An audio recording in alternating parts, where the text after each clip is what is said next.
Nous sommes dans le site docteurangélique.free.fr, toujours dans la série des leçons de philosophie politique à l'école du Père Marie-Dominique Philippe et en vue de la lecture de saint Thomas d'Aquin.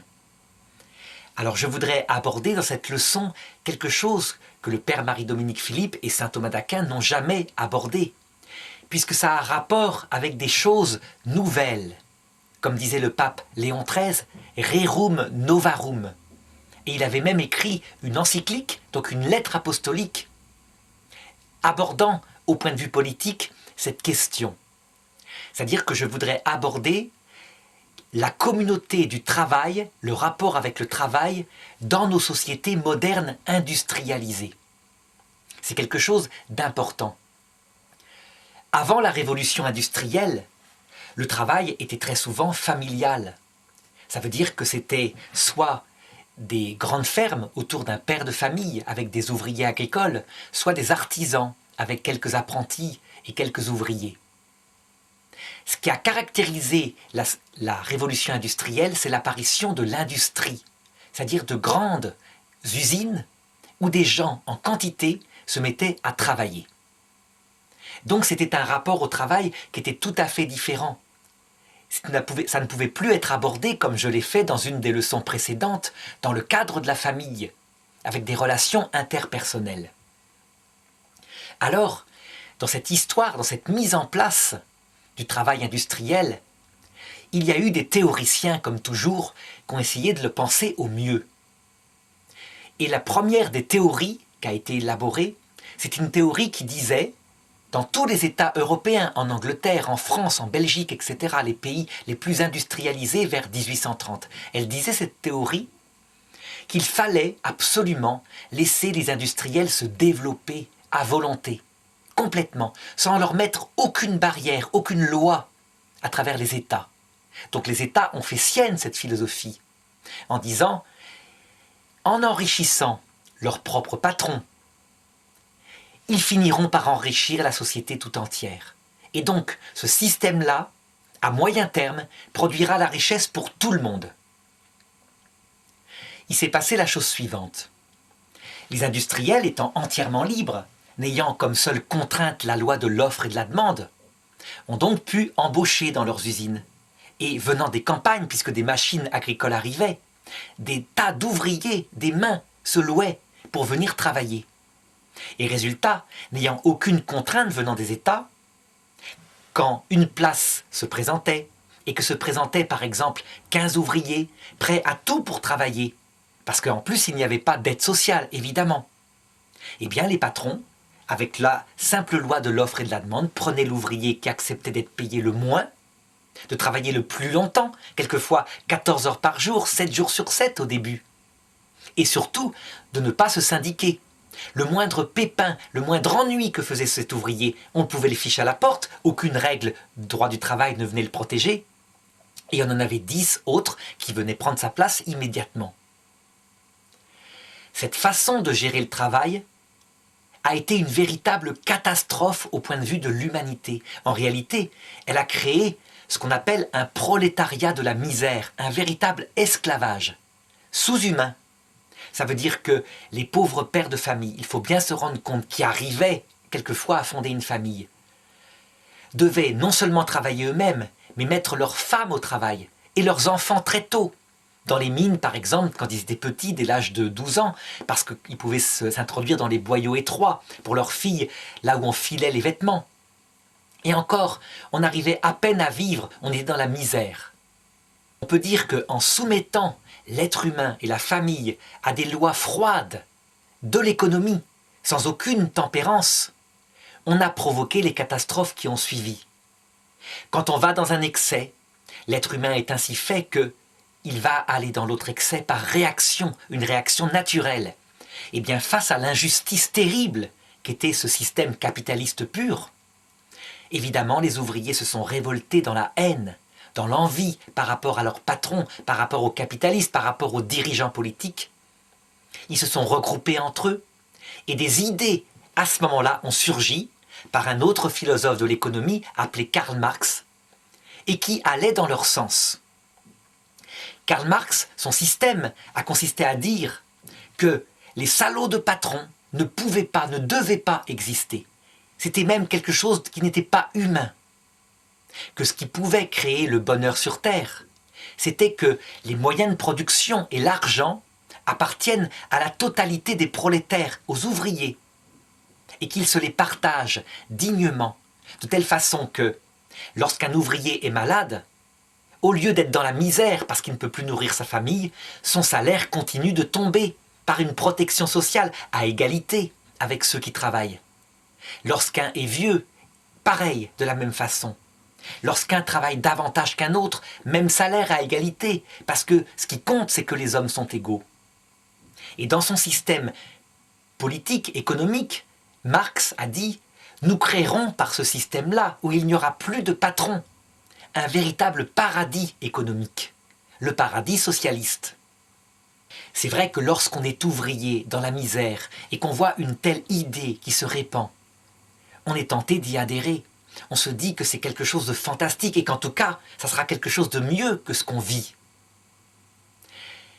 Le système marxiste a été de fait appliqué dans le monde à partir de 1917, d'abord en Union soviétique et puis ailleurs. L'expérience a montré qu'il a fait autant de morts, si ce n'est plus, que le système capitaliste pur. Si le nombre de morts qu'il a suscité ne vient pas de tyrans qui l'ont mis en place et qui ont tué. Le problème, c'est que c'est partout qu'il a tué. Et donc je voudrais expliquer pourquoi ce système ne marche pas, parce qu'il est dans le même genre que le système précédent. En réalité, le système précédent, il réduit l'homme à l'argent, il fait de lui un instrument de production, un esclave. Dans le sens d'Aristote, instrument de productivité. Eh bien le marxisme, qui est une révolte contre ça, passionnelle, au lieu de sortir par le haut en disant non, c'est la personne humaine qui est là-dedans, ce ne sont pas des esclaves, eh bien il réduit l'homme aussi à son travail, à sa productivité, il est dans le même genre. En plus, il le fait de manière idéaliste, parce qu'il oublie certaines dimensions, évidemment, qu'on ne voit pas chez les ouvriers qui sont dans la misère. Les ouvriers qui sont dans la misère, ils ne sont pas paresseux. Ils n'ont pas intérêt de l'être, ils seraient renvoyés. Mais l'être humain, lui, lorsqu'on lui donne, quoi qu'il arrive, quelle que soit sa maladie, quel que soit son rythme de production, le même salaire, de telle manière que, s'il travaille plus, il n'est pas récompensé. Si on lui fait cela, indépendamment de la question de sa famille, on ne lui en parle pas. Ce qui compte, c'est l'individu ouvrier, alors que c'est un être humain, que lui, son travail, il le fait pour gagner de l'argent, pour que sa famille soit dans un meilleur niveau de vie. Eh bien cet ouvrier-là, il va développer quelque chose qui s'appelle la paresse. Et c'est une chose évidente à comprendre. Pour le faire comprendre à mes élèves en classe de terminale, je leur explique l'analogie suivante. Imaginez par exemple que je décide que dans la classe, à partir de maintenant, parce que vous êtes différents, que certains ont des parents riches qui les font travailler, d'autres viennent de l'immigration, n'ont pas de parents qui les aident, tout le monde aura, quoi qu'il arrive, 10 sur 20. Imaginez que je fasse ça. Qu'est-ce qui va se passer? Est-ce que vous allez travailler? Eh bien, je dirais qu'il répond immédiatement. À 80%, ben, c'est pas la peine, on aura 10 sur 20. Mais quand même, dans la classe, il y en a peut-être 20% qui disent « Mais moi, je ne travaille pas pour les notes, je travaille pour me cultiver. » Oui, mais le problème, ils vont travailler avec énergie, ces 20%-là. Et ils vont porter la classe, qui, elle, fera du bazar. Parce qu'il n'y a plus non plus le poids de la sanction. Le problème, c'est que trop de stress écrase une classe. Mais l'absence totale de stress provoque le bordel, je dirais. Et donc, quand va arriver la correction du contrôle suivant, et que ceux qui ont travaillé énormément se rendront compte qu'ils n'ont que 10 sur 20, ceux qui n'ont rien fichu ont 10 sur 20, eh bien l'étape suivante, il n'y aura plus peut-être que 2% qui travailleront. Seulement si moi, j'estime avoir raison, c'est moi qui ai raison, j'ai le bon système, le paradis scolaire, et que mes élèves font le bazar, et que d'autres ne travaillent plus, eh bien, qu'est-ce que je vais faire immédiatement pour maintenir mon système qui est si merveilleux? Je vais inventer la sanction, les retenues, les travaux supplémentaires, des tas de choses pour leur nuire et pour que ceux qui sont anti-scolaires par rapport à mon système soient punis et se réforment. Eh bien, c'est exactement ce qu'a fait partout dans le monde le marxisme. C'est-à-dire que ceux qui ne travaillaient pas assez étaient repérés comme des antisociaux. La production ne suivait pas, elle se ruinait. Et donc, qu'est-ce qu'on faisait? Puisque le système était bon, on les mettait en goulag, où ils devaient se rééduquer. Seulement, en goulag, ils continuaient d'être des êtres humains. Et donc, quand ils pouvaient resquiller, voler un peu de nourriture pour manger davantage, ils le faisaient. Alors on les punissait encore plus et quelquefois on les tuait. Le sommet de l'idéologie marxiste, elle a été vécue chez Pol Pot. Pol Pot, c'est tout simplement quelqu'un qui est logique, qui dit « puisque l'Union soviétique, puisque la Chine n'y arrive pas, c'est parce qu'ils ont gardé des personnes qui étaient cultivées de l'ancienne génération bourgeoise. Et donc moi, je vais y arriver en éliminant, dès le point de départ, tous ceux qui viennent de l'ancienne génération bourgeoise. Je vais partir de la base d'un homme natif, un homme simple, le paysan, le Khmer. » Et donc c'est ce qu'ils ont fait, concrètement. En quelques années, les Khmers rouges ont éliminé un tiers de la population. Toutes les petites danseuses du corps d'opéra de Phnom Penh ont été tuées à l'âge de 12 ans avec un sac en plastique sur la tête et étouffées comme cela parce que c'était de la culture bourgeoise. Tous ceux qui avaient des mains fines, les intellectuels, ceux qui avaient des lunettes, ceux qui parlaient une langue étrangère, systématiquement exécutés. Ils pensaient repartir avec ces paysans de la montagne, ces Khmers, et créer le véritable paradis communiste. Et ils se sont rendus compte que les paysans eux-mêmes, lorsqu'ils étaient dans la misère, ils volaient, parce qu'il fallait bien survivre et nourrir sa famille quand ils en avaient une.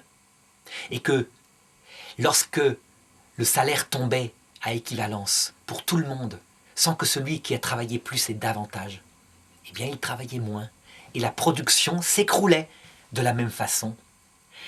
Ils découvrirent dans leur meurtre ce qu'on aurait pu découvrir par une simple réflexion de philosophie réaliste, à savoir qu'il y a une nature humaine et qu'on ne coupe pas la tête de la nature humaine. C'est pourquoi, en faisant une philosophie réaliste, en regardant vraiment toutes les dimensions de l'être humain, quel est le système qui peut le mieux fonctionner dans ces choses nouvelles pour que l'homme arrive à un équilibre financier, pour que son travail soit au plus productif? Eh bien, c'est au pape Léon XIII qu'on doit l'explication de cela, et je voudrais la faire ici. Le pape Léon XIII, curieusement, il ne commence pas par analyser l'économie, et il a raison, parce qu'il regarde d'abord ce que c'est l'homme profondément. Et il dit que l'homme profondément, il y a deux choses qui sont essentielles, qui lui donnent sens à sa vie, dans sa personne profonde. C'est sa famille, et c'est le sens ultime qu'il donne à la vie, à savoir le rapport à la vie éternelle. Je veux dire par là qu'un ouvrier n'est pas une fourmi. On ne lui donnera pas le bonheur comme une communauté de fourmis. Il doit avoir une réflexion profonde sur le sens de la vie. Et il doit s'occuper dignement de sa famille, qui est le but de sa vie. Un homme travaille pour que sa famille soit bien, parce qu'il aime sa femme, parce qu'il aime ses enfants. Donc, on ne peut pas parler d'économie sans aborder l'homme dans ce qui fait son fond. Alors ça paraît étranger à l'économie, pas du tout. Une fois que la personne humaine est comprise dans son fond, dans ce qui est le bien commun radical, qu'on trouve donc au niveau de quelque chose qui n'est pas l'individu, mais quelque chose qui s'appelle la famille.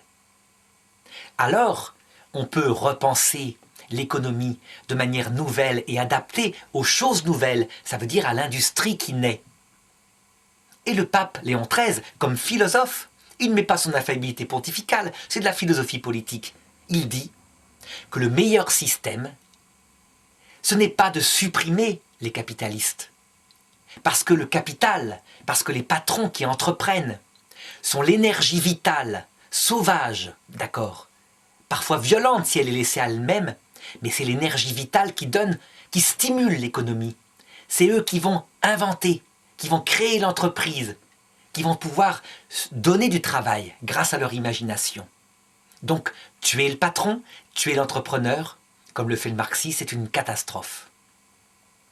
Cependant, le capital et le patron qui va avec, c'est une force sauvage, En elle-même, livrée à elle-même, cette force, certes, elle produit, mais elle a tendance à écraser tout ce qui vient lui faire perdre du profit. Parce que c'est une force de convoitise. Le patron veut faire le maximum d'argent. En tant que patron, en tant qu'homme, c'est différent. Il peut être attentif à ses ouvriers, mais dans sa force en tant que patron, lui, c'est le profit. Et donc, dit le pape Léon XIII, il faut en face une force qui puisse se réunir, une force qui puisse contrer la force sauvage. Et la seule force possible, dans un monde industriel, ce sont les syndicats de travailleurs. Quand les travailleurs peuvent se grouper entre eux, s'il y a abus de la part du patron, alors il y a une force en face qui peut faire grève et donc bloquer ce qui lui plaît à lui, sa productivité. Et du coup, le patron, ne voulant pas perdre sa productivité, évidemment, il va céder quelque chose, les choses justes au minimum, aux ouvriers qui sont réunis en syndicat. Si les ouvriers sont tout seuls, individuellement, qu'il y en a un qui proteste un peu plus que les autres, il est immédiatement renvoyé. Donc ça ne peut pas aller. Et c'est pourquoi le pape Léon XIII encourageait à la fondation de ces syndicats ouvriers. Mais il disait, attention, le syndicat lui-même, il a cet avantage. Il travaille pour le bien commun des travailleurs. Mais il peut avoir l'inconvénient suivant. S'il est trop fort, au point de lutter dialectiquement contre le patron, de vouloir lui prendre ses biens, eh bien, il va couler l'entreprise. Parce que, à force de prendre les moyens de production, à force d'exiger des salaires de plus en plus importants, l'entreprise ne pourra pas faire face à la concurrence des autres. Elle aura trop de frais, elle ne sera plus productive et elle s'écroulera. C'est pourquoi ces deux forces qui sont face à face, le capital, le syndicat ouvrier, doivent être eux-mêmes chapeautés et tempérés par quelque chose de supérieur qui cherche le bien commun de tous, qui n'a pas d'intérêt chez le patron, qui n'a pas d'intérêt chez les ouvriers, qu'à l'intérêt de tous, et qui s'appelle l'État et ses dirigeants. Donc c'est l'État qui, lui, par des lois intelligentes, modérées, va d'abord imposer au patron certaines exigences. C'est ce qu'on appelle le droit du travail. Mais il va aussi imposer aux ouvriers quelques règles par rapport à leur droit de grève, à leur droit d'opposition. À savoir, par exemple, on ne peut pas faire un chantage, on ne peut pas empêcher ceux qui ne veulent pas faire grève d'aller travailler s'ils le veulent. On ne peut pas détruire les moyens de production. Bref, il y a aussi du côté des syndicats ouvriers une tempérance à apporter par la loi. Le rôle de l'État, c'est de faire une loi qui soit équilibrée, qui ne favorise ni l'un ni l'autre des partis, mais qui soit juste. Si elle favorise trop un des partis, eh bien, son système ne sera pas équilibré et la productivité elle-même s'en trouvera restreinte et perdue. Et c'est donc un système économique de productivité en trois acteurs complémentaires que le pape Léon XIII proposa au monde. Capital, syndicat, État. Eh bien ce système-là, intelligemment, il fut appliqué par la suite en Europe occidentale par les partis sociaux-démocrates et par les partis chrétiens-démocrates. Je dirais même qu'à un moment donné, les partis de droite libéraux finirent par l'accepter parce qu'ils comprirent qu'en réalité, c'était un système qui permettait une productivité bien plus grande. Les ouvriers ayant un certain niveau de vie, s'étant enrichis, eh bien, ils achetaient la propre production des patrons. Et donc tout le monde s'en trouvait bien. En route, il fut oublié les deux points essentiels que le pape Léon XIII avait mis en avant, à savoir le fait qu'on avait affaire à des personnes humaines et que le but de tout cela était la famille, mais aussi le rapport au sens profond de la vie. Et donc, lorsqu'on fait le bilan de Rerum Novarum, les choses nouvelles, donc de l'encyclique de Léon XIII, on peut dire qu'elle a été appliquée du point de vue de l'intelligence économique, mais qu'elle n'a pas été appliquée en Europe du point de vue du sens profond de la vie. Si bien qu'actuellement, on constate quoi? Les gens n'ont jamais été aussi riches qu'à à notre époque en Europe occidentale et en Amérique. Ils vont bien matériellement. La sécurité sociale mise par les États en place est une chose fantastique qu'on n'a jamais vue dans l'histoire de l'humanité. Que l'Église elle-même, lorsqu'elle avait le pouvoir, n'a pas su mettre en place parce qu'elle fonctionnait plus par la charité, par l'aumône, que par des systèmes comme ça créés par les États. Et bien malgré tout cela, les Occidentaux sont malheureux. Ils sont sombres, ils sont gris, ils ne savent pas ce qu'ils font sur Terre. Le taux de suicide ne cesse d'augmenter. Le taux d'augmentation du commerce de la drogue qui permet de s'enfuir dans des paradis artificiels ne cesse d'augmenter. Qu'est-ce qui se passe? Qu'est-ce qui ne va pas chez les êtres humains, qui pourtant matériellement, au point de vue économique, ont tout réussi? Eh bien, il ne va pas deux choses. D'abord, premièrement, le sens ultime à la vie s'est étiolé. Ils ne savent plus à quoi ça sert d'avoir toutes ces richesses, parce qu'elles ne comblent pas leur cœur. Et deuxièmement, l'individualisme, en naissant après la révolution de mai 68, a fragilisé la famille, qui, elle au moins, est quelque chose qui donne sens à la vie d'un individu. Donc, un nombre de plus en plus important de personnes vivent seules, vont au travail seules, et ne trouvent pas un but au-delà de leur travail. Quelqu'un pour qui on travaille, quelqu'un qu'on aime, quelqu'un pour qui on se bat. Or, cela fait partie de la nature humaine. On ne travaille bien que pour ceux qu'on aime, pour sa propre famille. On est zélé dans son travail parce qu'on augmente leur niveau de vie. C'est en tout cas ce que ressentent les hommes masculins. Et donc, si la famille est fragilisée, si plus d'un couple sur deux divorce, on a un problème, même du côté de la productivité d'une société. En tout cas, du côté de son bonheur. Alors, cette analyse, qui reprend donc les termes de Rerum Novarum, montre encore une fois comment une philosophie politique qui est saine ne peut pas s'abstraire de l'être humain tout entier.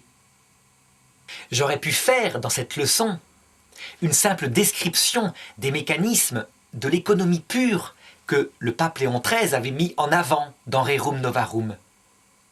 Mais ce n'était pas possible. En le faisant, j'aurais eu une philosophie de l'économie qui était très efficace, mais qui n'était pas une philosophie complète.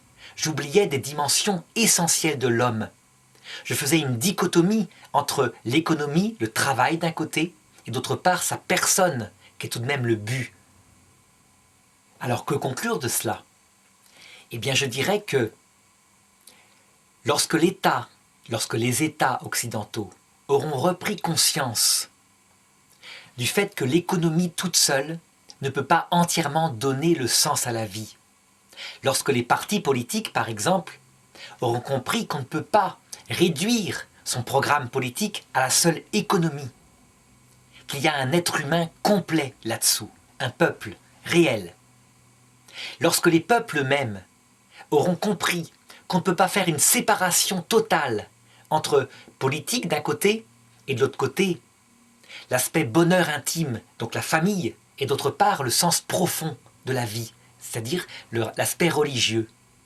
Tant que les États n'auront pas compris qu'il doit y avoir distinction, ce n'est pas à eux de dire aux familles le nombre d'enfants, ce n'est pas à eux d'aller s'occuper par exemple intimement de la façon dont ils s'aiment dans le couple. Ce n'est pas non plus à l'État d'imposer une religion. Il doit y avoir distinction mais pas séparation complète. Tant que cela n'aura pas été compris, on peut dire que les États occidentaux continueront, ainsi que le monde entier, d'augmenter son niveau de vie matériel. Et les choses iront sans doute de mieux en mieux. On le voit actuellement, la misère en Chine que j'ai connue dans mon enfance, des famines terribles, a disparu et est remplacée par une grande classe moyenne. Ce qui veut dire que la mondialisation produit matériellement des fruits positifs. La famine est moins nombreuse sur Terre actuellement. Et ça continuera certainement. Si jamais il y a séparation totale, les gouvernements du monde entier se rendront compte que leurs peuples sont matériellement heureux, ils ont tout, et que profondément, ils seront tristes, gris, angoissés, toujours en train d'accuser le politique, jamais heureux des lois sociales qui s'ajoutent aux autres lois sociales, jamais contents de la sécurité qu'on leur donne. L'Europe socialiste actuelle en est l'image même, puisque les gens ne se rendent pas compte du bonheur matériel où ils vivent. Certains économistes modernes, comme M. Godet, par exemple, dans les années 2010, un économiste français qui passe beaucoup sur les radios, s'est rendu compte qu'on devait, en économie, s'occuper aussi du taux de bonheur national brut. Ça veut dire qu'il explique, dans ses cours qui sont très très profonds, que en 10 ans, 15 ans, dans les années 2010, le niveau de vie objectif des gens a plus que doublé. Tout simplement parce qu'on est passé à un moment donné, il y a 10 ans, 15 ans, de petits téléphones portables comme ça, où on téléphonait sans rien, difficilement, à des téléphones portables qui sont extraordinaires, qui ont Internet, qui prennent des photos, qui font des films. C'est tout juste, ils ne font pas rasoir. Et les gens, au départ, ont été très contents de cet objet matériel qui, s'ils l'avaient acheté il y a 15 ans, aurait valu plus que leur propre maison et qui maintenant ne vaut plus que par exemple 150 €.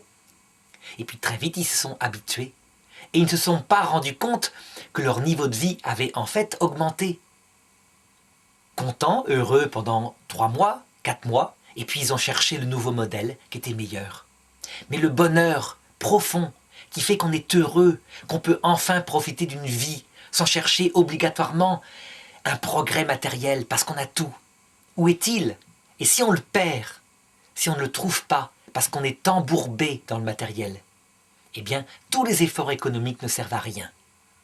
Je dirais qu'en imaginant que dans par exemple 50 ans, en claquant du doigt, tout d'un coup, un espèce d'outil qui est en lévitation amène le repas, que une machine qui est dans ma maison fait le ménage toute seule, que je n'ai plus qu'à, même pas à la programmer, je claque des doigts et elle y va. Est-ce que les gens seront plus heureux? Ben pas du tout.